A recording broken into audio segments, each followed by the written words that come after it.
Hey, what's up? This is Phil. I don't really do many unboxing videos or anything like that, but I figured I would do one for this since I couldn't find a video on it anywhere, and I guess this is a pretty brand new light from CatEye.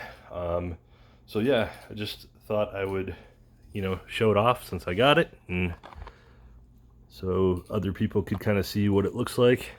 Um, we'll say I've already just turned this on inside the box, and this light is extremely bright.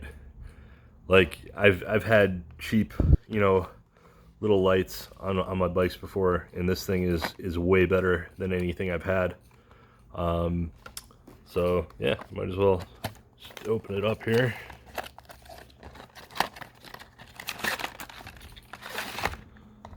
You got a charger, paperwork, and a clip.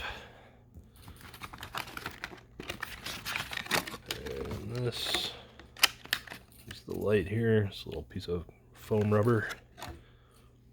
So yeah, it's got the little clip hook on the bottom. The thing I liked about this is that it has a front mount, like a fork mount, that was only maybe $7 on Amazon, that you can use, that you can clip this to the fork of the bike rather than on the handlebars. But yeah, it's a nice little light. Looking forward to trying it out and not having to change the batteries in it since it's rechargeable.